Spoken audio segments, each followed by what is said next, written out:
WashingTECH. Hey, it's Joe, and I don't have to tell you, relationships are critical in Washington.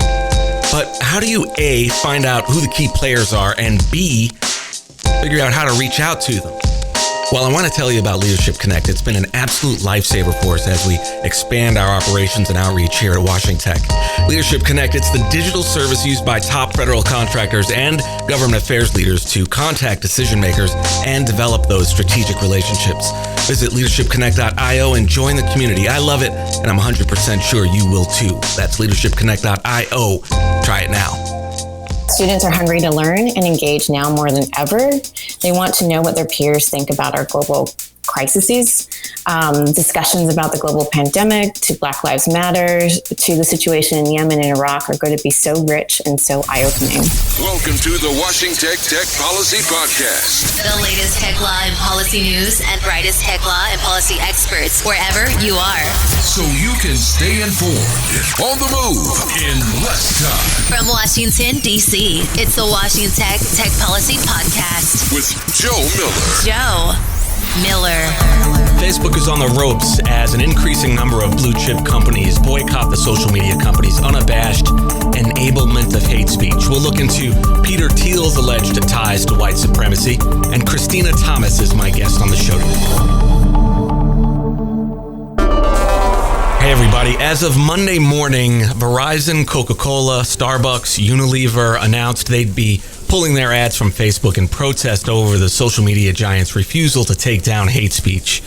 Patagonia, North Face, and REI had previously announced they'd be pulling their ads along with Ben & Jerry's, Eddie Bauer, and Honda America, who were among the first companies to make the announcement. Unilever announced it would be pulling its ads at least until the end of the year. Bloomberg reported Friday that Zuckerberg lost over $7 billion of his wealth after Facebook's stock price dropped 8.3%. While Zuckerberg has come under intense scrutiny, the Wall Street Journal reported that Facebook investor, board member, and Trump advisor Peter Thiel is actually the one calling the shots over there. Thiel donated $1.25 million to President Trump's 2016 presidential campaign and is also a co-founder of Palantir, a controversial surveillance firm that's developed a predictive policing algorithm popular among the boys in blue. The company has sold its software to local law enforcement agencies around the world, as well as to the U.S. military and immigrations and customs enforcement. It's notorious for allegedly helping police unfairly target blacks and Latinos, reinforcing racialized patterns within the criminal justice system, which apparently has become a breeding ground for white supremacists, including 2 now fired cops in Wilmington, North Carolina, who were caught on a patrol car video saying they couldn't wait to slaughter black people. The Department of Health and Human Services has also awarded Palantir a mysterious coronavirus contract about which Democrats in Congress, led by Congressman Joaquin Castro, wrote HHS Secretary Alex Azar Thursday, calling for the Palantir contract, as well as similar contracts with Oracle and Amazon, to be made public. The increased focus on Thiel last week came amidst reports of the growing anti-government Boogaloo movement pushing for a second civil war, the type of apocalyptic event about which Peter Thiel has ostensibly been pining for years, given his 477-acre retreat in New Zealand. The Guardian reported about in a 2018 article, which would be perfect to escape to in the event of such a calamity. Peter Thiel has pulled strings in the background before when he funded Hulk Hogan's lawsuit against Gawker after Gawker alleged that Thiel was gay, resulting in Gawker's 2016 bankruptcy. Axios first reported last week President Trump has fired the head of the U.S. Agency for Global Media, which includes the Open Technology Fund, which used to fund a variety of projects like Signal that allow devices access to sites repressive regimes try to block. Trump replaced USAGM's former head John Lansing with Steve Bannon ally and conservative filmmaker Michael Pack. Pack then fired Libby Liu, former head of the Open Technology Fund within USAGM. Now conservatives are looking to invest exclusively in 2 specific technologies known as UltraSurf and Freegate. Technologies religious freedom advocacy organizations like Asia's Falun Gong prefer because they see them as a way to topple China's Great Firewall. Falun Gong also owns Epoch Times, which Axios notes is part of Trump's conservative news ecosystem, and the organization is seen to align themselves with religious freedom advocates on America's far right in an effort many fear will politicize America's international media outlet. The Intercept reported last week that FBI has ramped up surveillance efforts, signing contracts with companies like Ventel, which tracks the movements of millions of Americans. The Intercept found what it termed an, quote, expedited agreement between the FBI and a company called Data Miner as demonstrators took to the streets to protest systemic injustice. Worldwide protests triggered by the killing of George Floyd, a black man killed by a police officer who knelt on Mr. Floyd's neck for 8 minutes and 46 seconds in Minneapolis, despite the fact that he repeatedly said he couldn't breathe, called for his mother, and was motionless for several minutes. The FBI has a long history of targeting racial, ethnic, and religious minorities, especially Muslims. In a major victory for civil rights advocates, the city of Boston has officially banned facial recognition from policing, becoming the second largest city to do so following San Francisco. The Boston City Council voted unanimously in favor of the ban. On the federal level, however, no one seems to know how facial recognition technologies are used after lawmakers sought information from the Department of Housing and Urban Development on how the department uses the technology in public housing, which includes some 1.2 million households. The department said it doesn't keep track. In another development, more than 1,000 machine learning experts wrote a letter to the publisher of an article set to be released from a couple of researchers at Harrisburg University, claiming they have developed a facial recognition program with an accuracy rate of 80%. Also check out the profile the New York Times did on the black man whose case became the nation's first dealing with false identification by a facial recognition system. The Indiana Supreme Court has ruled in favor of a Carmel, Indiana woman, Caitlin Seo, who refused to unlock her phone for police during a criminal investigation, which led to the lower court holding her in contempt. The Indiana Supreme Court found that requiring Seo to unlock her phone would have violated her Fifth Amendment right against self-incrimination. The White House last week announced that it will be restricting the number of foreign worker visas, including the H-1B visas, tech companies use to attract highly skilled workers. Most of these workers are people of color from countries in Asia. The Trump administration claims the visas would put America at an economic disadvantage during its recovery from the COVID-19 pandemic. Finally, TaskRabbit CEO Stacey Brown-Philpott has resigned after 4 years leading the gig-working company. Ms. Brown-Philpott said she will stay with the company until the end of August to give it enough time to find her successor. Brown-Philpott is one of the few black or female technology industry CEOs. She is also on the boards of HP and Nordstrom and is currently advising a $100 million SoftBank fund to support companies led by people of color. Ms. Brown-Philpott indicated she was deeply affected by the killing of George Floyd, championed the hiring of more women and black people in tech, and said the gig working industry needs to do more for contract workers. You can find links to all of these stories in the show notes. Stay with us.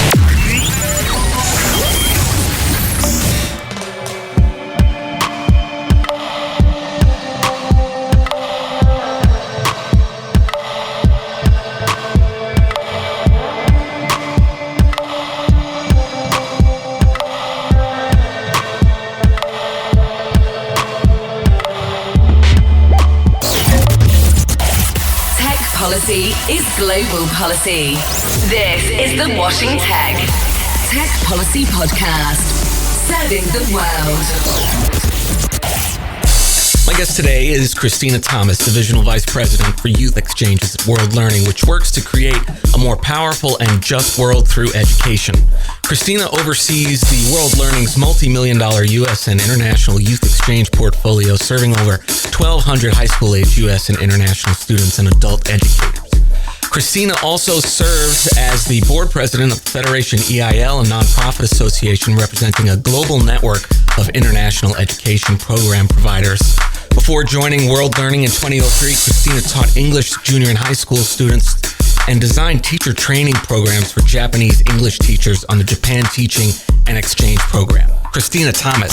So this is a unique program Christina. It's a little different than a typical exchange program. So I'll let you tell the story and then we'll dive in. Thanks for hosting me. I'm really excited to highlight the experiment and World Learning today and the work that we're doing with virtual exchanges.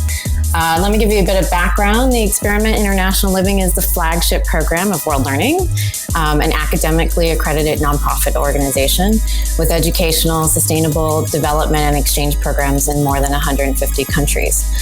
World Learning also includes the School for International Training, which provides undergraduate study abroad and globally focused master degree programs. The experiment is also part of World Learning's Youth Exchange portfolio, which administers youth exchange programs for over 1,200 students annually, both in the U.S. and abroad for high school students and adult educators. For 87 years, the experiment programs have allowed students to explore the world in an authentic, meaningful way and to develop new, enduring friendships through hands-on cultural experiences and homestays in 5 continents around the globe. And part of what I value about the experiment is our ability to provide access and equity to students who normally would not be able to afford to travel abroad. We've been doing this for many decades. But what is great about what I'm going to talk about today is the Experiment Digital, which was created to expand access to students to which travel and traditional programs were not possible due to costs, visas, and or politics. Since 2016, it's become a pivotal part of our growing portfolio. Let me just talk a little bit about what it is. The Experiment Digital is designed to connect hundreds of young people across the U.S. with peers in Iraq, Algeria, and Yemen.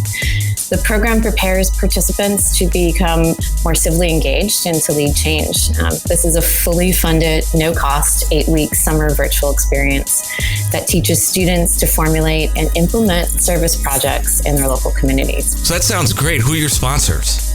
The experiment is one of 6 grantees supported by the Stevens Initiative, which is sponsored by the U.S. Department of State and is administered by the Aspen Institute.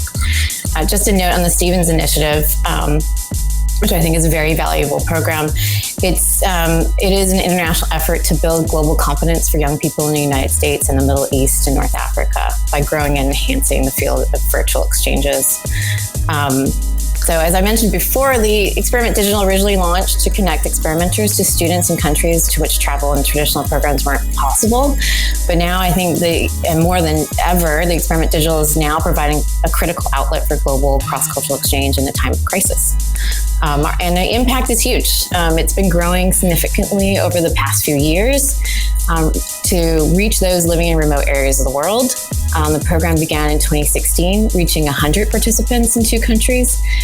In 2019, we reached over 650 participants in 4 countries, Algeria, Iraq, the US, and Yemen, in over 43 provinces and 30 states in the US. As much as 34% of our participants have not traveled abroad before. And in 2019, we had students implement over 80 plus youth-led projects for the program. I think in total of the life of the project, we've had 80 plus youth-led projects over the life of the program. So, of course, COVID-19 has thrown everything out of whack, and every organization, I think, has been sort of thrown to the wolves here to show how nimble they are in the face of unprecedented occurrences like this, like so many other things happening in the world, so many changes just, in the last few months. And I'm sure when you're running an international program that there are a lot of moving parts. What kinds of challenges were the experiment and World Learning faced by over the last few months for all the executive directors and leaders out there trying to pivot in these winds? How have you responded? As a traditional study abroad institution, we were severely impacted by COVID-19. We are intimately linked to the travel industry, and as the public health risk grew and borders closed back in March, we had to cancel all of our in-person exchanges for the summer and fall. With that, we wanted to continue to stay engaged with our students and families by offering an alternative option to traveling abroad, and offered all of our enrolled experimenters the opportunity to join the Experiment Digital program. Moreover, building off the current Experiment Digital model, we were able to submit concept papers to ECA, the Bureau of Educational and Cultural Affairs at the State Department, to create a virtual exchange program for each sponsored program that World Learning runs every summer. Each virtual exchange was customized to the needs of each country cohort. And starting this week, we are now engaging students in South and Central America, Mexico, and Canada, in addition to our students from the US and the MENA region. This summer, we'll offer 8 virtual exchange programs, including the Experiment Digital. Expanding on our ability to offer virtual exchange and digital programming was always the long-term goal of the experiment, but COVID-19 just sped up our entire team's capacity to adapt new technologies, tools, and platforms. What makes us different is that we're able to adapt our traditional exchange curriculum, which is based off the experiential learning cycle, to a digital space. Every activity takes participants through the steps of explore, reflect, and apply. This way, staff are able to replicate and simulate activities that the participants may have experienced in person, but now will be online. I'd also like to mention that in a matter of weeks, the majority of our team, who normally would be facilitating in-person activities and exchanges in front of hundreds of students, became instructional designers almost overnight. It's not the job they signed up for, but their goal was to continue to engage youth in timely and needed conversations that will set them up for success as global young leaders. Waiting another year or two to run programs post-COVID-19 was not an option. I just also wanted to add that the experiment's not the only program within World Learning to move online. Many of our global development and SIT study abroad programs have pivoted to the digital space, offering online courses, language courses, and blended accredited online programs administered directly by our overseas staff with the opportunity to apply their knowledge to an in-person study abroad program in the near future. I'm here with Christina Thomas, Divisional Vice President for Youth Exchanges at World Learning, and we're discussing this fantastic program she runs to get kids out in the world and engaging with peers in a cross-cultural way that keeps them plugged in outside the confines of wherever they may be. Stay with us.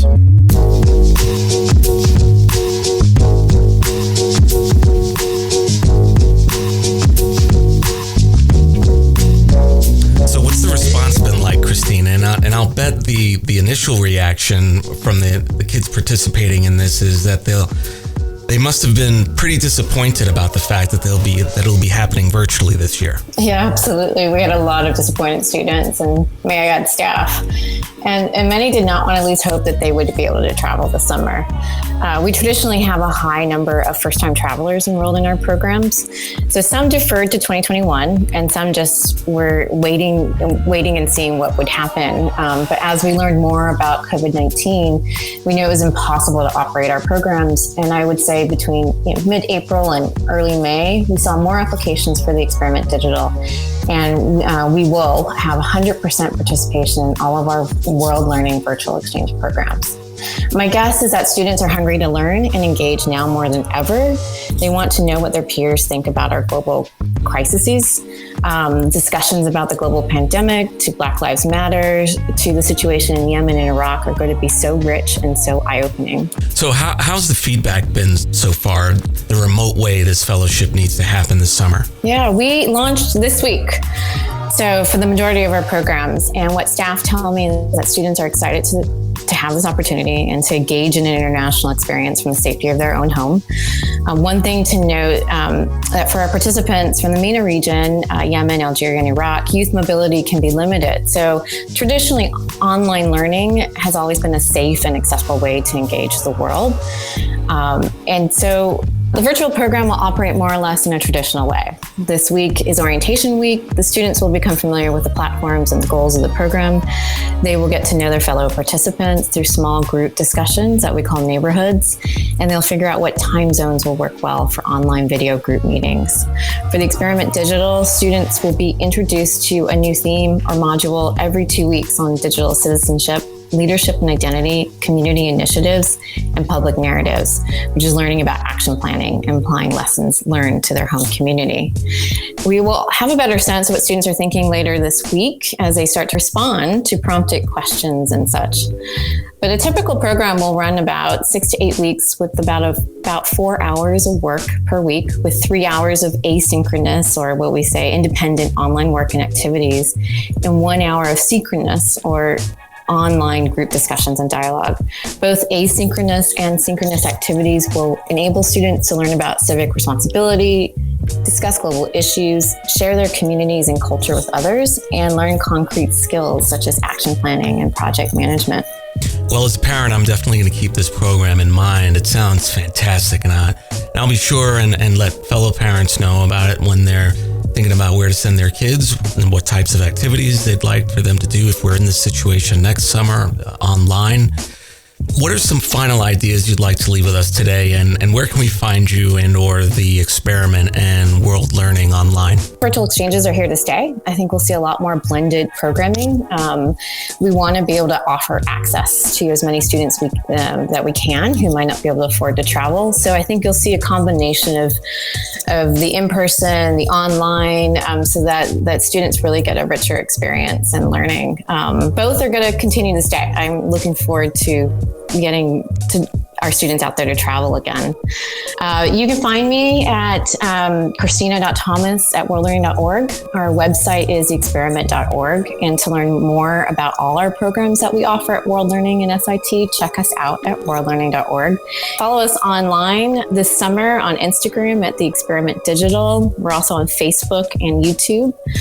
We're using the hashtag MyDigitalSummer. And I really recommend for those of you who are interested in virtual exchanges to check out the Stevens Initiative. Their website includes a lot of success stories, post-program project examples, and highlights from alumni. And they talk about how educators and institutions can get involved in virtual exchanges. Great resource. Christina Thomas, Divisional Vice President for Youth Exchanges at World Learning. Christina, thanks for joining me. Thanks, Joe. Appreciate the opportunity.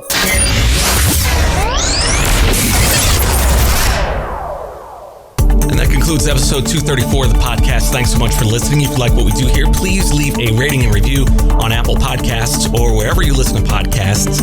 It helps others know what they can expect from the show and really helps us out.